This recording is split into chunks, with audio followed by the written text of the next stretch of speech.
এই প্ল্যানটা যদি মিস করো তাহলে আগামী টেস্ট পরীক্ষায় তোমার একটা ভরাডুবি হইতে পারে, এবং হইতে পারে এরকম যে এইচএসসি পরীক্ষা পর্যন্ত তোমাকে এটার জন্য সাফার করা লাগবে।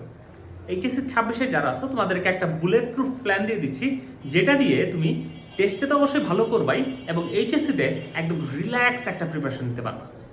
সামনে তোমার টেস্ট পরীক্ষা, এটা হচ্ছে আমাদের নভেম্বর মাস, এবং সামনে টেস্ট পরীক্ষা হবে কোন মাসে ভাইয়া?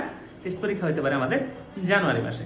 তো এর মাঝখানে তুমি যদি চেষ্টা করো যে আসলে সবগুলো চ্যাপ্টার পড়বা, ধরো কেমিস্ট্রির কথাই বলো, যে কেমিস্ট্রিতে আছে 10টা চ্যাপ্টার, ফার্স্ট পেপার এবং সেকেন্ড পেপার মিলায় তুমি 10টা চ্যাপ্টার কিন্তু ভালোভাবে পড়ে যেতে পারবা না।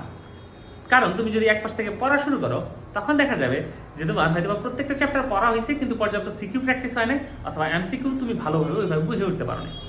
এক্ষেত্রে করণীয় কি? তুমি যেটা করবা, তোমার সিলেবাসের 1/4 অথবা 1/3, 1/4 বলতেছি এটা ম্যাক্সিমামের জন্য ভালো, কিন্তু যদি এরকম হয় যে তুমি লোড নিতে পারো তাহলে 1/3 তুমি একদম একেবারে ক্লিয়ার করে যাবা। ক্লিয়ার বলতে তুমি বই পড়বা, তুমি তোমার নোটসগুলো পড়বা, তুমি লাগলে ভিডিও দেখবা, এই জিনিসগুলো একদম ক্লিয়ার করে ফেলবা। এই জিনিসটা যাতে তোমার এইচএসসি পরীক্ষার আগ পর্যন্ত আর তেমন একটা দেখা না লাগে, সিম্পল একটা রিভিশন দিলেই যেন হয়ে যায়। আর বাকি চ্যাপ্টারগুলো সেগুলোর জন্য তুমি কি করবা? তোমরা তো জানোই বোর্ড কোয়েশ্চেন্স কত গুরুত্বপূর্ণ। বোর্ডের সিকিউ আর এমসিকিউ এইগুলো দেখে ফেলবা বাকি চ্যাপ্টারগুলোর জন্য। এতে কি হবে?